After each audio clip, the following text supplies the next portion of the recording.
Welcome to the final episode of 2023. I'm Susan Wood, and this is episode 32 of Have the Nerve.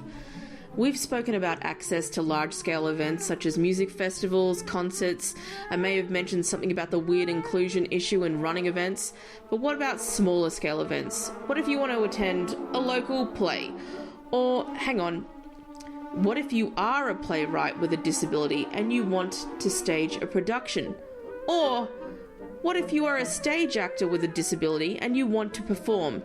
Do you get a fair chance? So my name is Jacqueline Tooley. My pronouns are she, her, and I guess I would describe myself as a queer, disabled, emerging playwright. I've made some films, some short films, trying to make theatre, or at least one particular theatre, more accessible to artists and creatives and audiences. Jacqueline is the former accessibility manager for Darlinghurst Theatre Company in Sydney and currently lives in the UK studying at Goldsmith's College at the University of London. We talk about everything from basic access for someone viewing a play to access on stage to her thoughts about how the LGBTQI+ community perceive people with disabilities and disability itself. We cover a lot, so strap in. Why does access mean so much to you, especially in the arts? Yeah, wow, okay. That is a huge, huge question. We're starting with a huge question. We're solving the world's ills.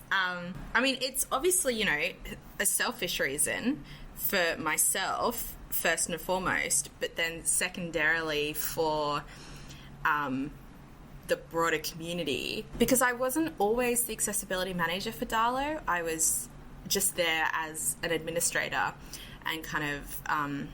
but still really struggling with like my own health and access needs and mobility, and always kind of trying to push that to the front. And then a small thing called pandemic happened, just a blip that happened, and no consequences for our community at all. I ended up going back to regional Victoria, moving back in with my parents for a year, and the whole theatre shut down. But it was kind of good because I got to sort of focus on my own health and my own body and what I needed, and to like move through the world and everything. So then when I came back to Darlo, I kind of had that fire lit, and they really noticed that, and then they approached me and said, hey, what would that look like if you kind of made a role out of this? Like, do other theatre companies have an access manager type role? Can you go and research this, find out about this? And I went, sure, yeah, great. And long story short, no theatre companies that I could find anyway in Sydney. And maybe, I could be wrong, but maybe Australia-wide have a dedicated accessibility manager.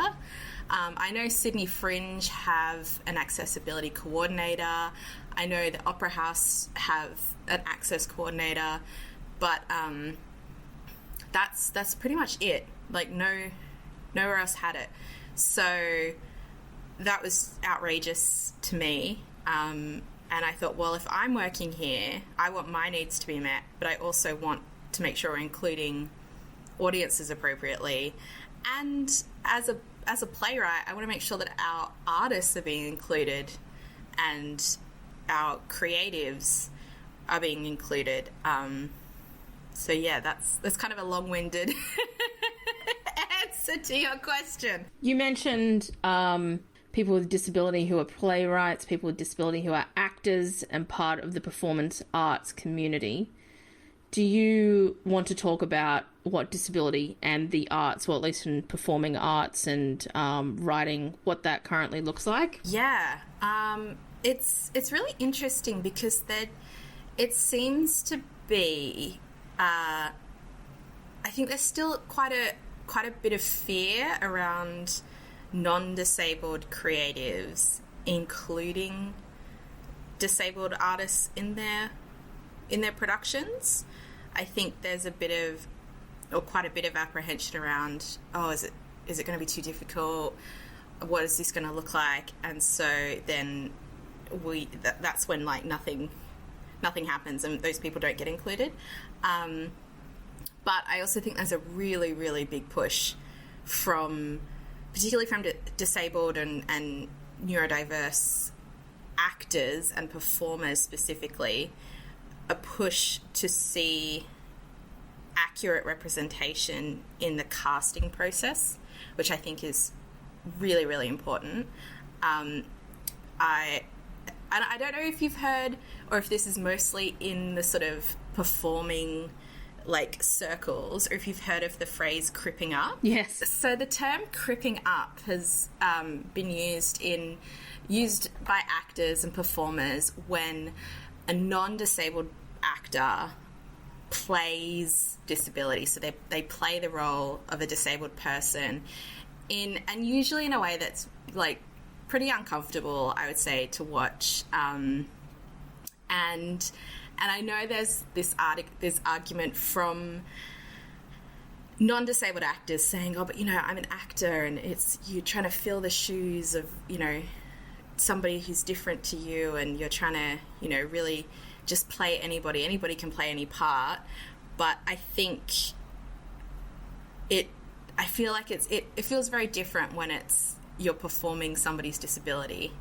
I think, you know, a classic example that comes to mind is Jake Gyllenhaal in that movie Stronger, where I don't know if you've seen that, Susan. No, I haven't. He plays a marathon runner, and it's based on a true story, and they always are. You can't get the inspiration unless it's based on a true story. A true story. Well, and that's this movie as well. It just reeks of inspiration. So he plays this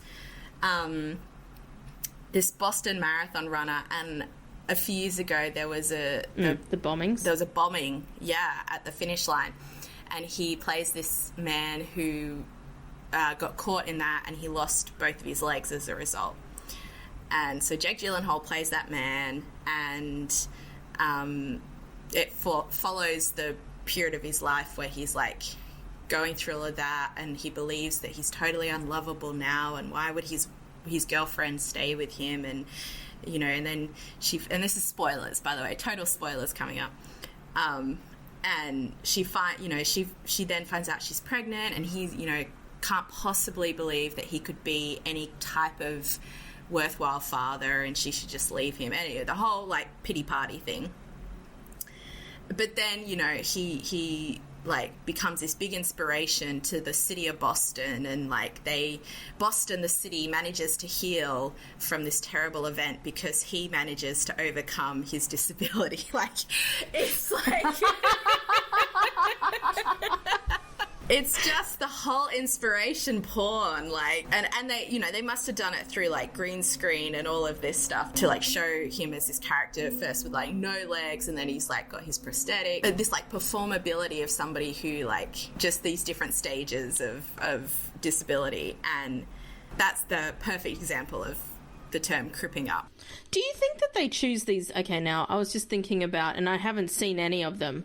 Me Before You or whatever it is, and classic. And I have spoken to somebody before who on this podcast who absolutely hates that movie, but it's always a former life walker to then becoming a wheelchair user or whatever it is.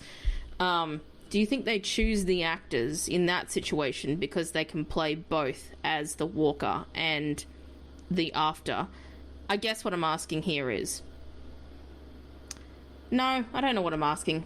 No, because then what about the Daniel Day-Lewis one, My Left Foot? But then that's whole thing of like, oh, he's a method actor, and like I've read loads of articles about, because that one really as well, like I also just don't really like that film, and which is controversial among film people.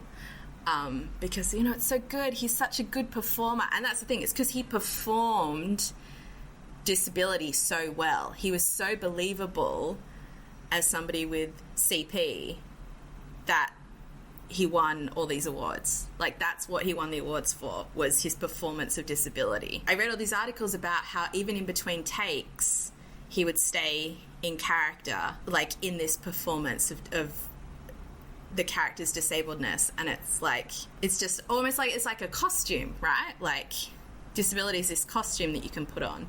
So when you're talking about it in terms of like the performing arts or even acting or any sort of acting, are you saying that there's just more of a want to hire people who are able-bodied because they can easily slip in and out of those roles? What do you think? Yeah, I think it's a few things. I think like, certainly like you mentioned before, if they are doing that kind of inspirational, you know, somebody overcoming something, they've had this traumatic event happen, they like to show the before and after. But I also think it comes down to just like,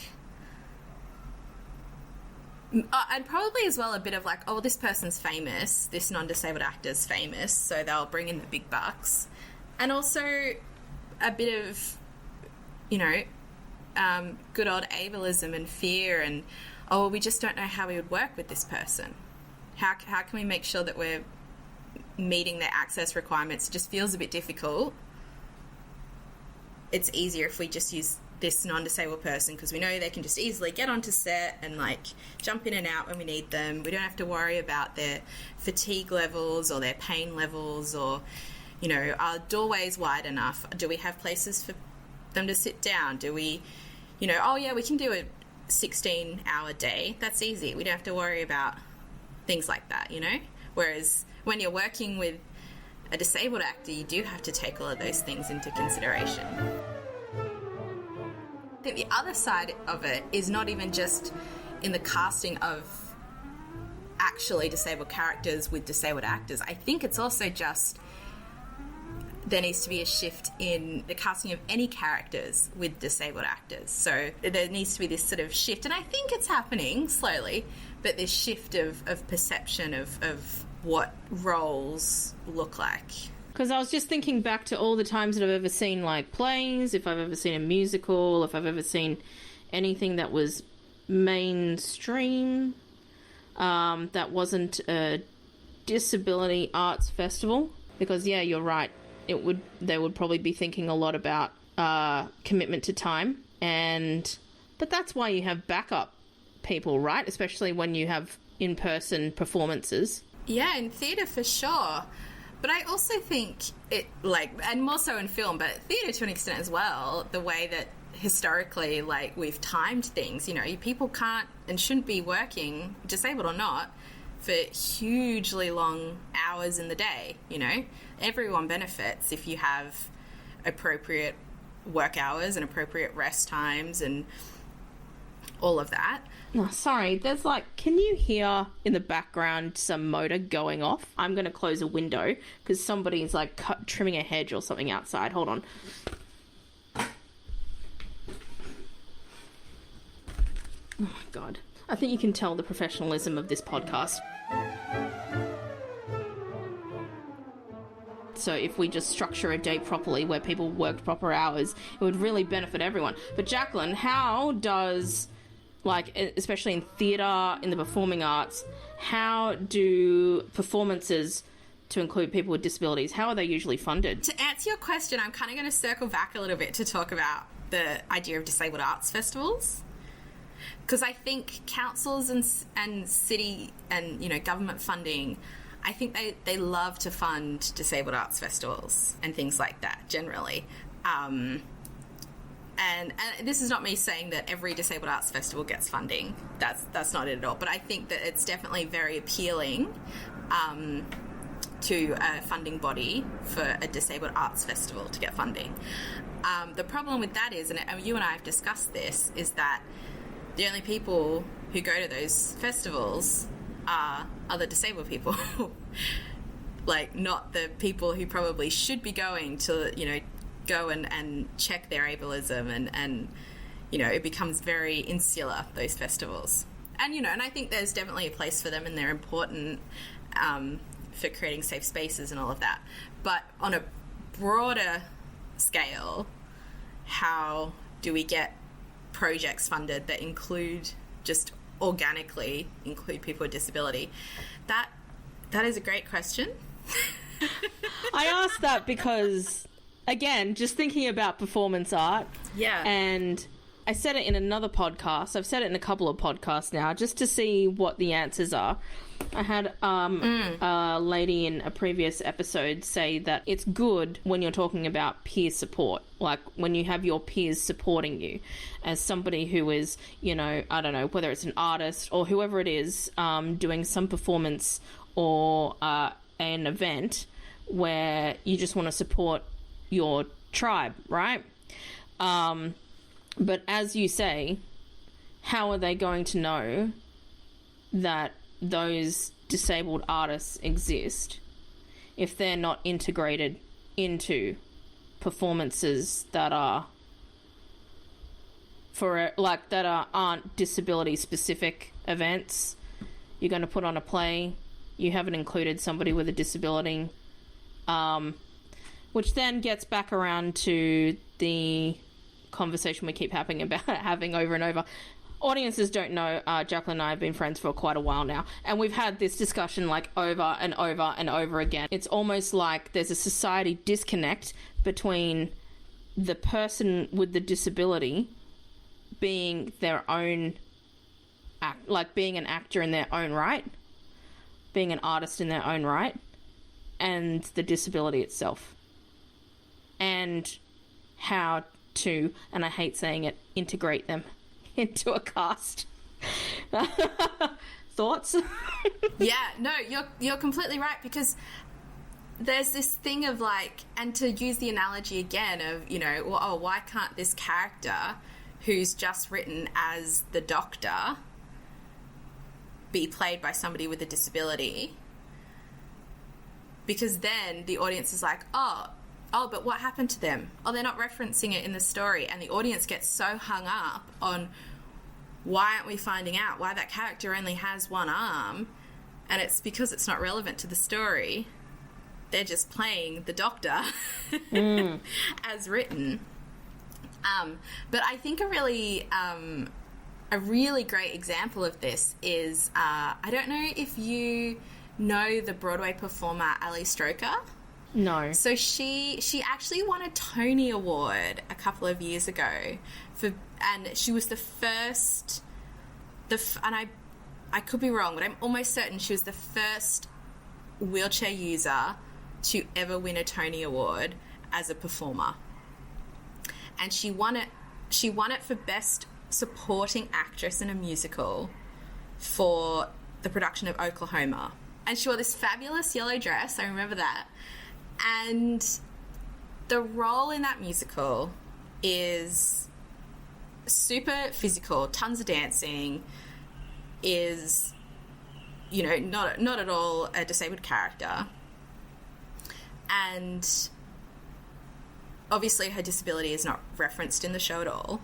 She's just there in all of her glory, singing her guts out.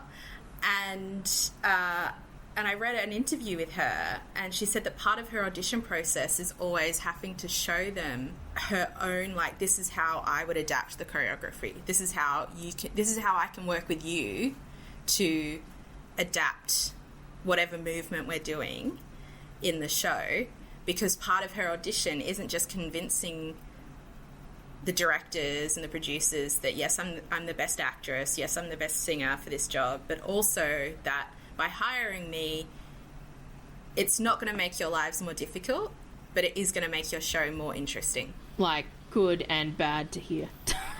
like, do you know, you know what I mean? You know what I mean?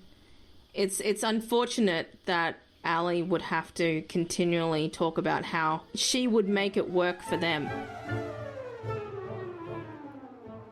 A lot of theatre companies, and, you know, I'm just speaking from theatre companies, but this would probably be the case for most performing arts industries, is that for the longest time, I think the feeling was that, oh, well, disabled people go and they watch art, they go and consume art, they don't perform in it, they don't partake in it. Why? Like, okay, we've adapted, we've got accessible seating, we've got wheelchair spaces, we've got all of this, we've got, you know, okay, now we've started to include some audio described performances, we've got some Auslan interpreted performances, but but backstage is still inaccessible, but we don't have any disabled performers.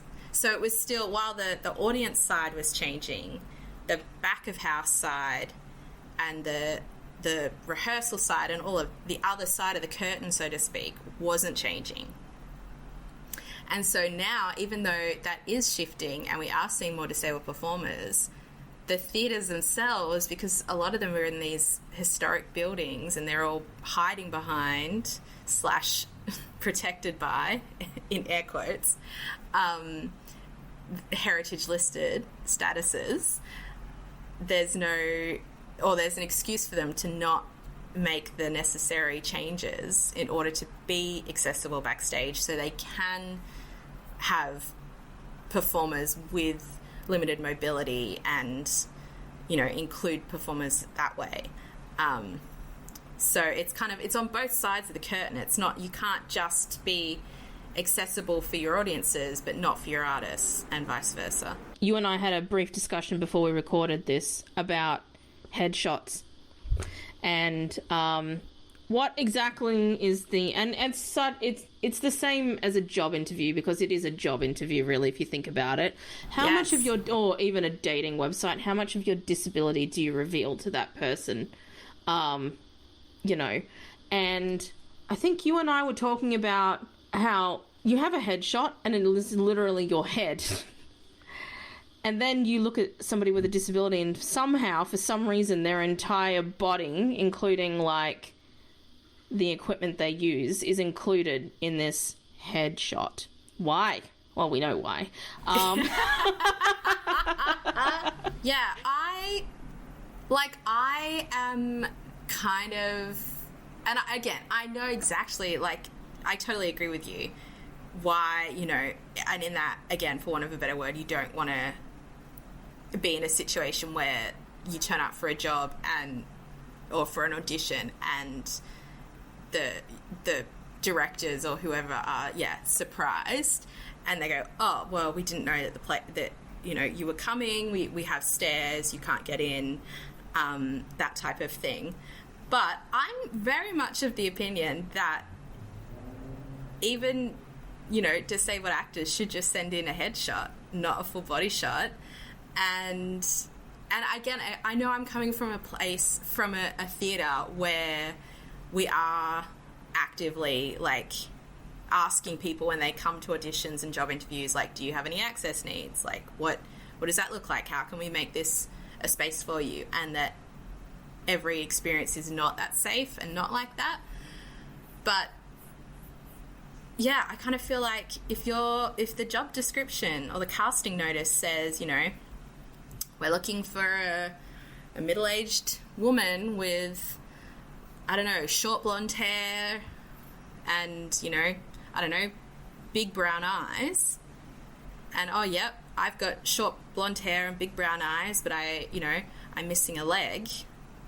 Who cares? Like, like, you should send in a headshot. Like, I would then, like, say what my access needs were. I'd be like, look, hey, by the way, without necessarily disclosing if I didn't feel comfortable. But I don't know, I treat it the same as dating, where it's like, I'll tell you more once I get to know you, but I'm not going to give you my whole life story.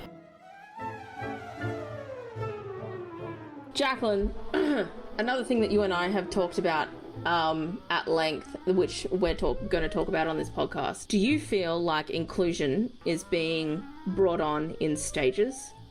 So when we talk about inclusion, we talk about it's more than disability. We talk about race. We talk about gender, non-gender, non-binary actors, all of that, and including people with disabilities. I guess I've noticed that there's been a shift, but there has been a shift in stages.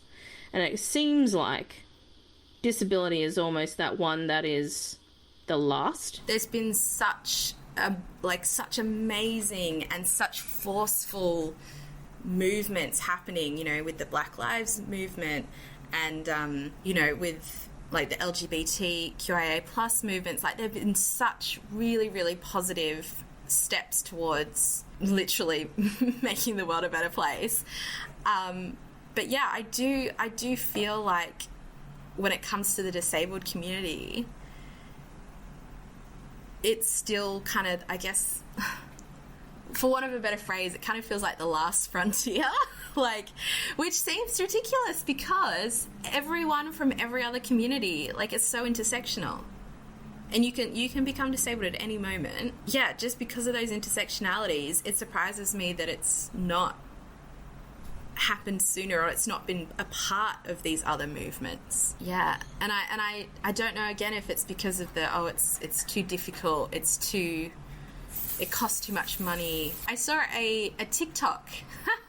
I saw a TikTok the other day, and I wish I could remember who the creator was, but it was great, and it was basically about how being black is not a monolith. When the Black Lives Matter movement started, it was kind of very just like Black Lives Matter, and then we had to start getting into like, oh no, like as a white person I had to start really delving into like, this goes deeper than just saying Black Lives Matter. You know, I had to start unpacking all of that on my own. But I feel like with the disabled community, it's already so obviously not a monolith. Like, it's so...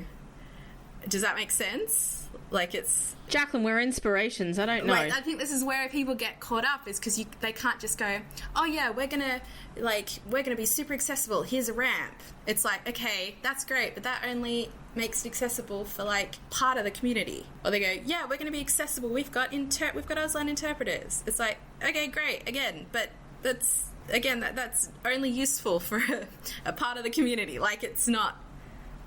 It's quite complex. And I think people just go, oh, I just don't know. Oh, it's just so difficult, and it's just so much effort, and it's like, oh.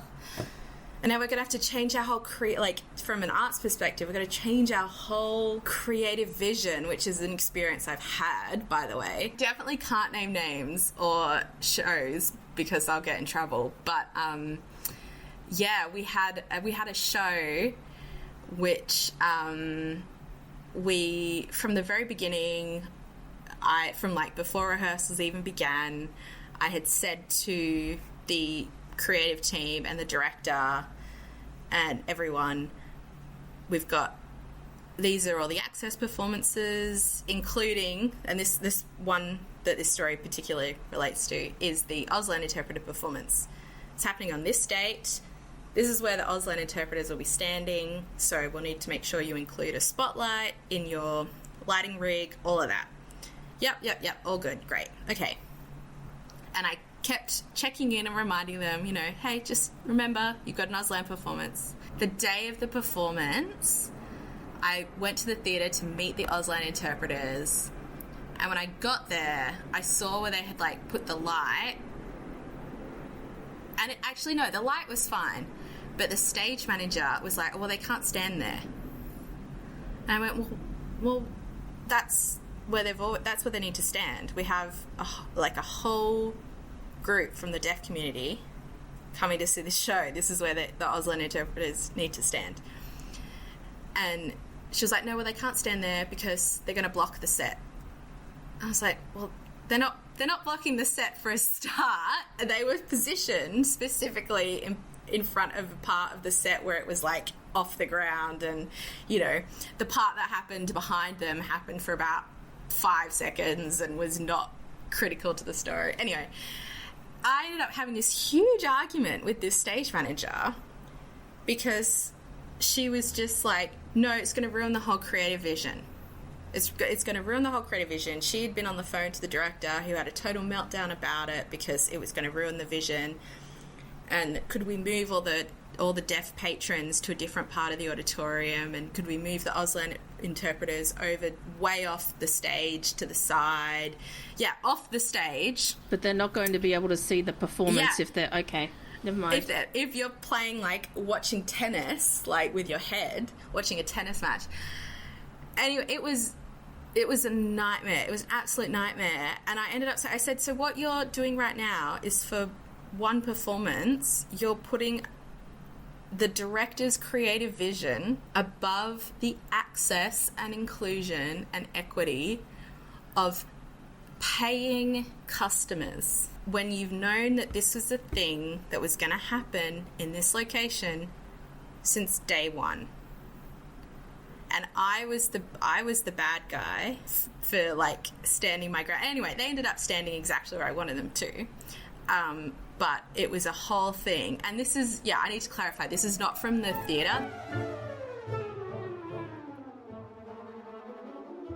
Let's swing back to changing the mindsets of directors and producers and, I guess, stage managers when it comes to access and inclusion, because that's an excellent example of one night readjusting for an audience.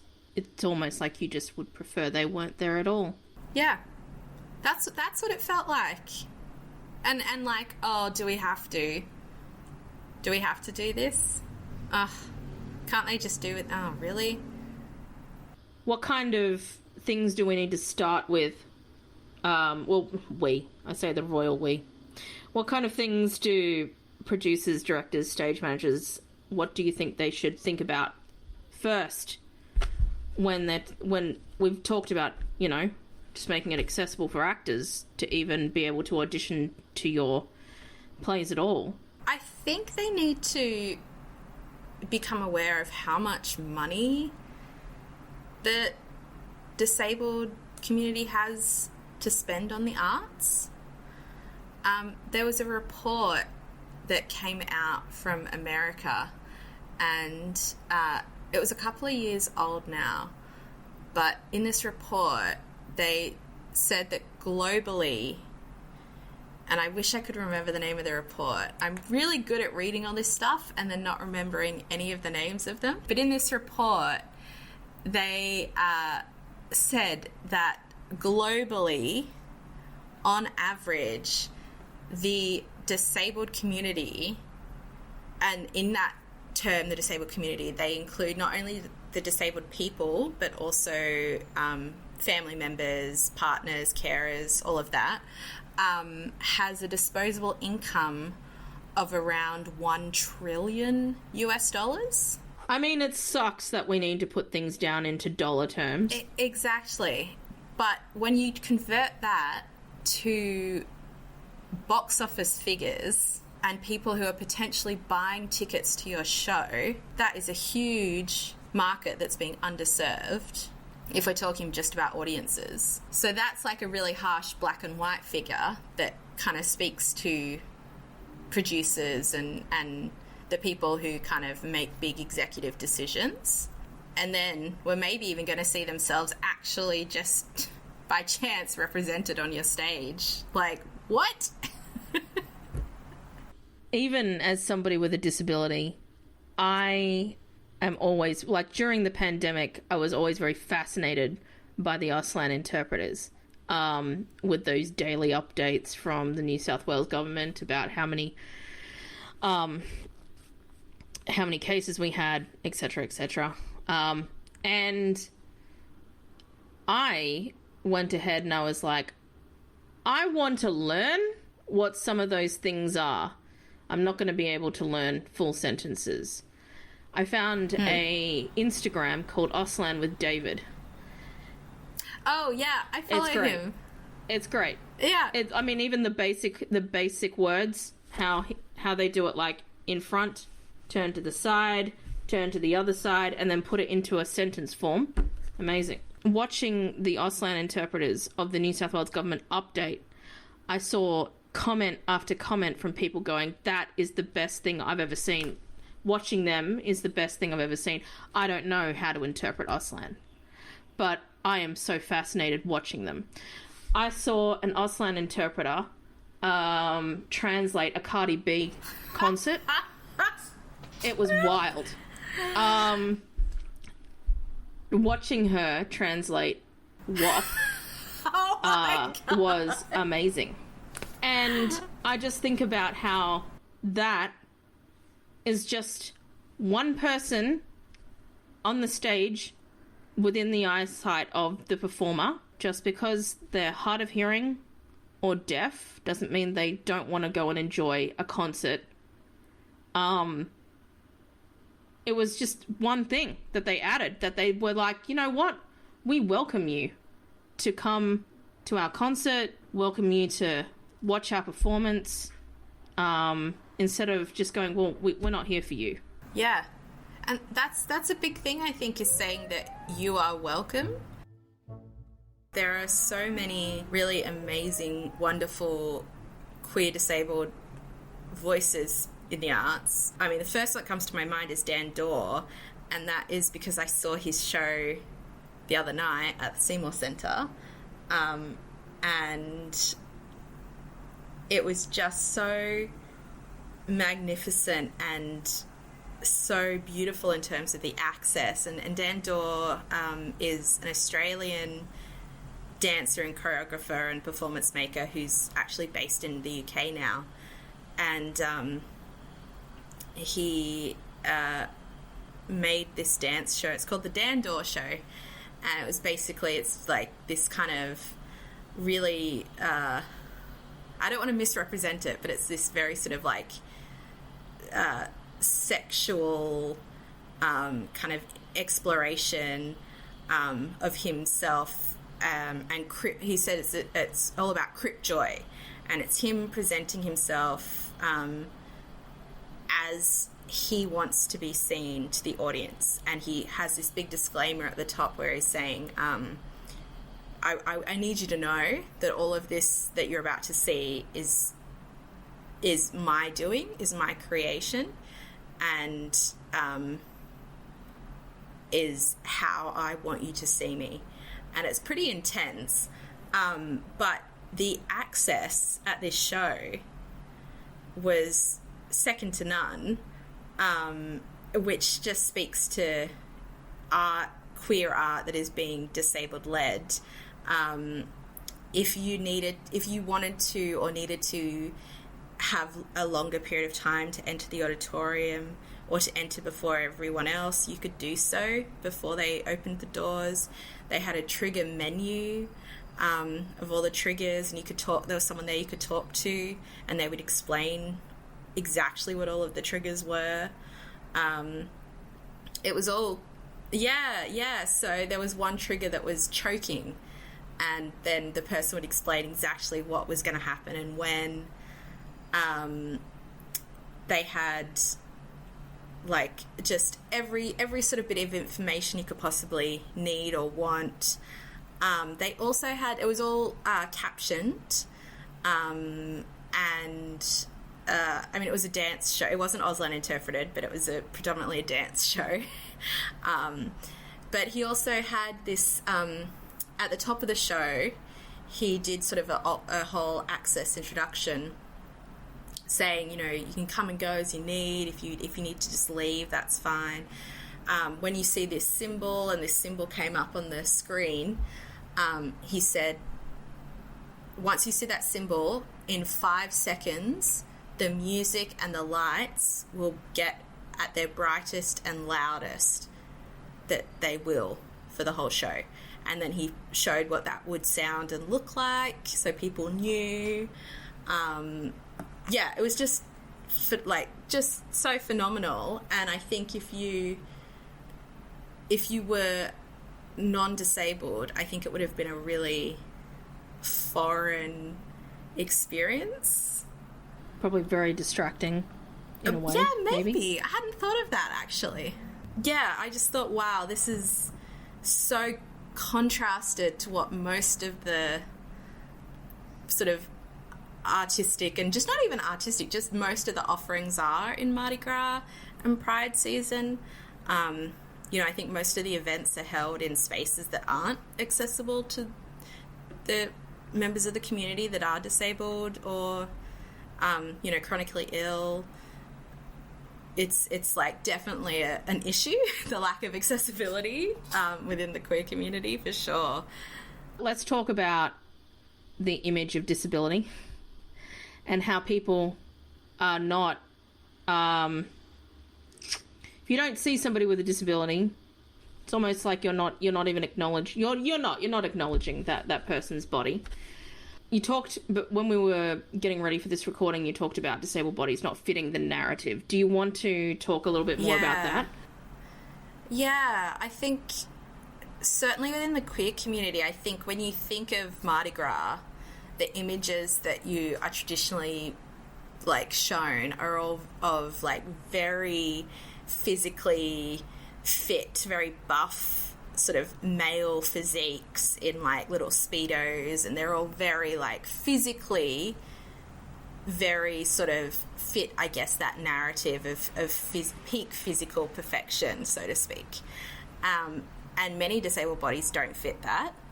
And we know, like, within the queer community, misogyny is, like, a big thing. Fat phobia is a huge thing. Like, which are, I hope, but I feel like it's starting to change. But I think there's still that very, like, pressure to have this perfect physique because that's what is portrayed as the ideal, or that's what the imagery is, you know. I mean, again, it is changing, but you look at like some of the earlier seasons, I think, of like RuPaul, it's like a lot of very perfect figures and like things like that, whereas people with disability are often seen as like very non-sexual and very like you said, invisible. So how do you mesh those two identities of being somebody who's disabled and somebody who's queer? Like, often those, I think, get quite separated out. Do you feel like there are people who are representatives of both sides of that community who feel like it's almost it's a lot of pressure to then be the voice of everybody? Yeah, because it's like you want to be desirable and you want to be like, yeah, I'm like living in my like queer sexiness or whatever, but also I have, you look at the social calendar for Mardi Gras and for Pride, there's 10 things on every single night, and like if you have like any sort of fatigue issue, the idea that you can't go to every single thing. You're not going there, Jacqueline, okay? You'll go to one thing. But it's that whole thing, like, even the fear of missing out, because the whole thing is like, it's Pride season and you've got to be everywhere, and it's like, oh no, I can't, I'm at this thing, or I'm at this thing. And for the disabled community, that's so unrealistic. We can't just go to 4,000 events in 1 week. Like, that's impossible. We actually haven't talked about your disability at all for the whole podcast. It's been a while. You have Ehlers-Danlos syndrome. I do, yeah. And so, it comes with a whole range of things. Yeah. I guess for anyone who is listening and doesn't know what Ehlers-Danlos syndrome is, it's a connective tissue disorder. Connective tissue is in all your whole body. It makes up everything, all your joints, all your ligaments, blood vessels, everything. So it causes joints to sublux and dislocate. And a lot of people with Ehlers-Danlos syndrome also have a thing called postural orthostatic tachycardia syndrome, or POTS, which I also have, which basically just means that you, like, in a nutshell, are susceptible to fainting and lightheadedness and fatigue.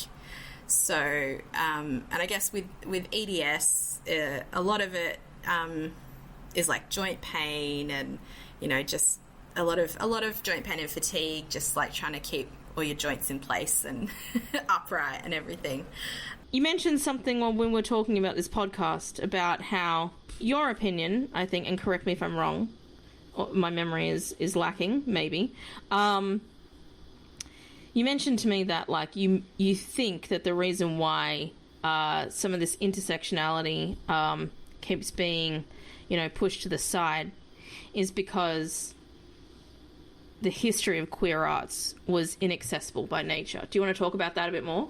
Like, I've tried to do some, like, really thorough research on this, and it does kind of come up lacking a little bit, but my feeling is that because the history and the nature of the where all of these sort of queer spaces originated from were from a necessity to, I guess, kind of go underground in a way. You know, these spaces were popping up at a time where it wasn't by any means safe to be queer, and was, you know, often illegal. And I know it still is illegal in many places, but so a lot of these places were, you know, in these underground bars and underground small pokey places that are totally inaccessible. And then if we combine that with looking at disability history and the way that disabled people were included in the community back when this sort of queer, when queer art and queer spaces were kind of starting to be a thing, like the meshing of those were just, from what I can see, non-existent. You know, you had a lot of queer people, going into these underground spaces, making their art, expressing themselves in safe but hidden away spaces, away from the heteronormative society. And then you had a lot of disabled people who, through the social model of disability, couldn't even access society because public transport wasn't accessible at all.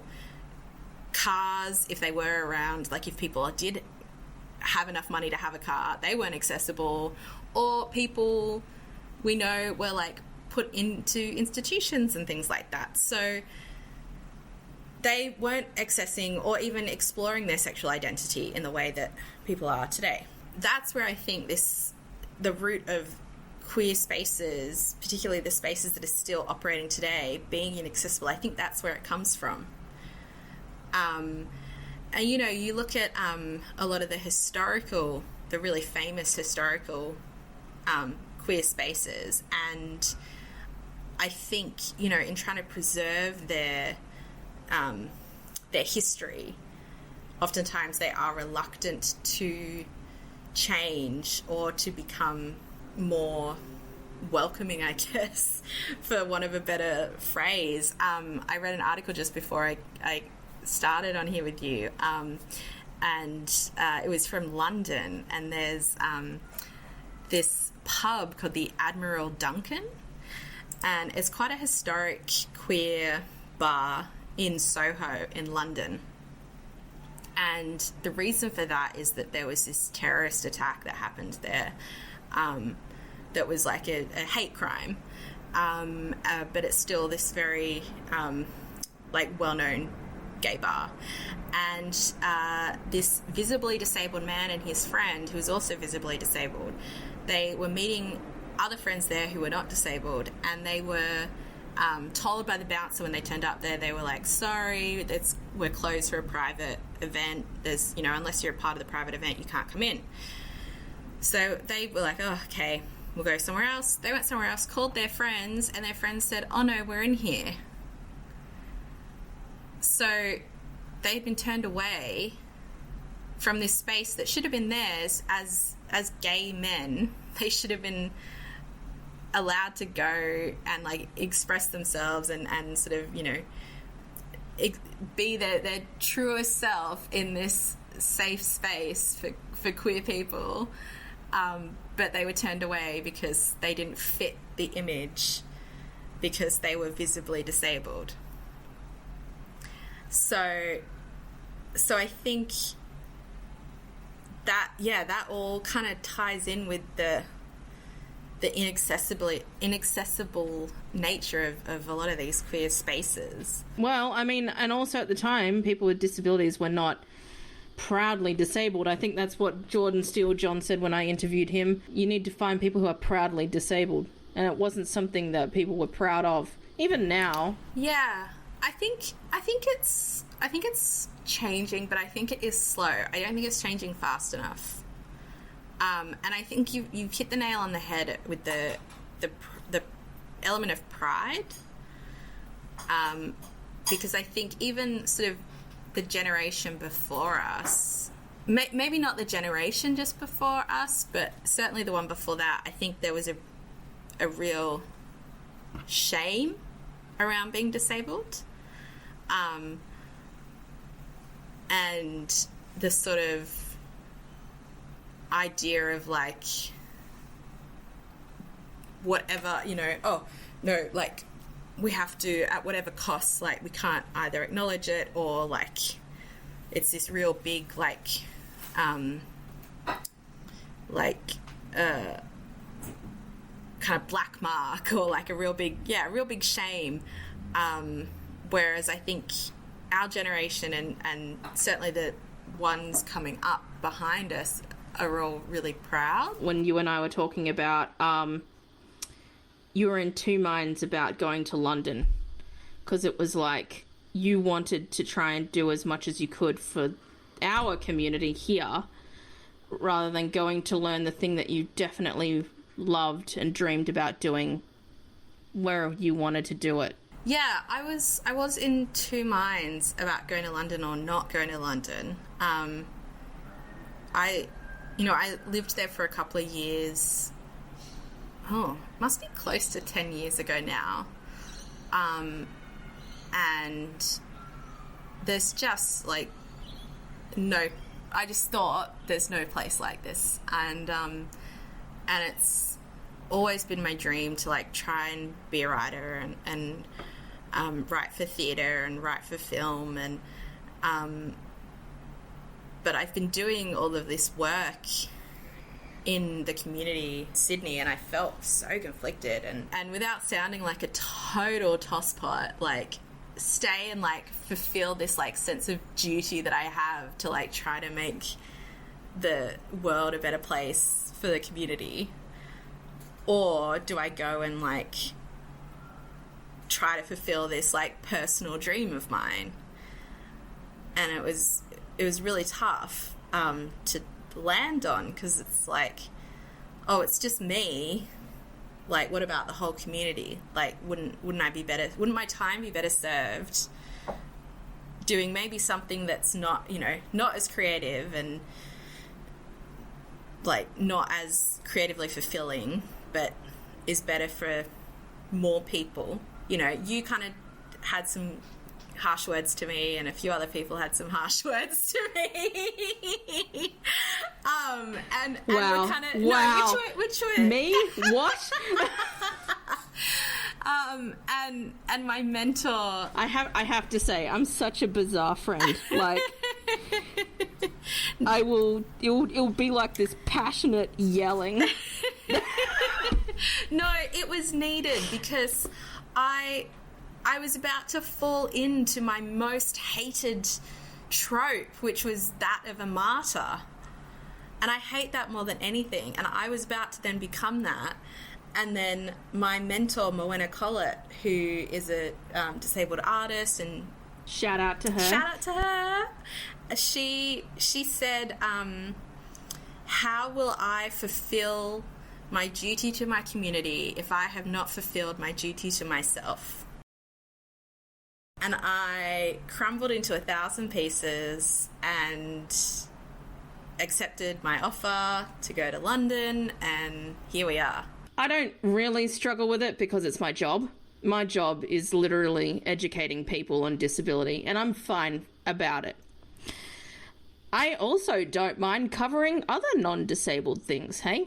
You want to just talk about the arts as the arts? I'm happy to do that. You want to just talk about political issues? It's just that, again, I feel like, yes, I completely understand what you're coming from, where you feel this weight on you if you are in this position where you're like, I can probably make a difference to one person somewhere, which might lead to something else. Yeah. Which might lead to something else, and then to the greater good and the greater good. I should probably use my time now on this earth to make it good for the next generation of people. Like Mother Teresa. I know, or something. and it's so bizarre because you just... It's so bizarre. Because you only have... Listen, Jacqueline, we've only got so many disabled representatives out there. And like we have said, 1/4 of this state and 1/5 of this entire country identifies as a person with a disability. So we only have like 4 representatives. So we definitely need more voices. Yeah. But it's always a fine line between trying to be the voice and then just doing the thing that you want to do that makes you the happiest. Yeah, because also, shock horror, I don't always write about disability either. Shut up. I know. Isn't that wild? How are people going to learn? I know. About your struggles? Sometimes I just write lesbian romance. Sometimes people, when they find out, oh, I'm a disabled writer, everything that they assume or they expect that everything I write is going to be, and I mean, certainly it's written through that lens, of course, that's how I move through the world, but that they expect that every main character that I write, their arc is going to be about or somehow connected to or revolves around an experience or exploration of disability. And I'm like, no, sometimes it's just about a ghost. Like...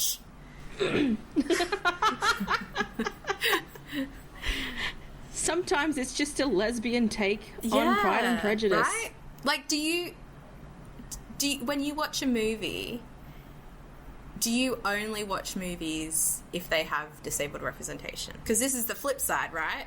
Well, they barely have them anyway. Yeah, well, that's and true. No, that's true. So you would never watch a movie. I did not go see Violent Night at Christmas for the disabled representation.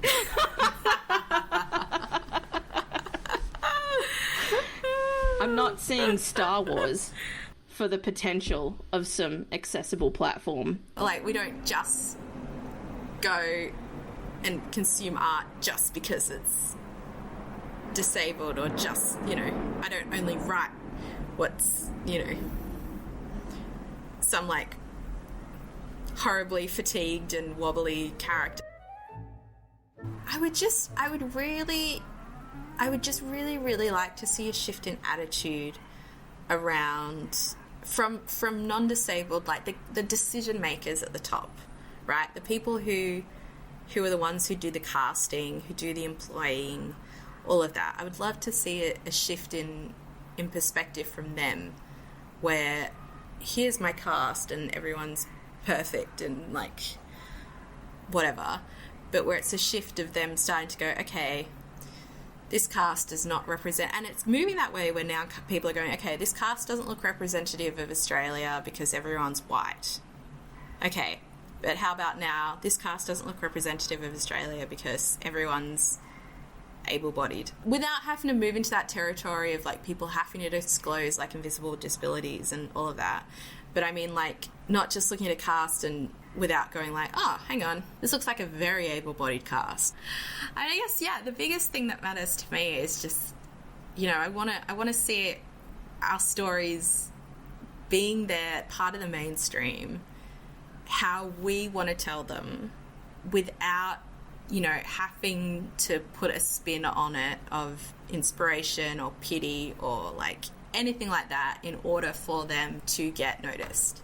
I just want, you know, it's just comes down to inclusion, because also like we'll make you money. Like, our stories will make you money. Disabled people have money to spend at theatres, at movies, at art. Like, we're bankable.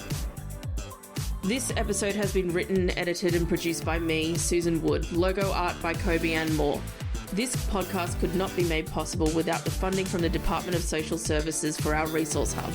You can visit it at scia.org.au and read articles and watch videos and listen to podcasts about pretty much everything. And next year we're going to mix it up and begin Have the Nerve Shorts. Between these longer episodes, there will be short episodes where you'll hear from our other services, give advice, opinions and subject matter experts covering a wide range of topics under the disability banner.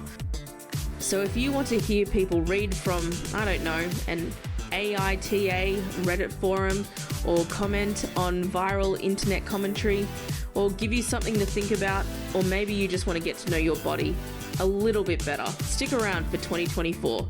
Thank you for listening.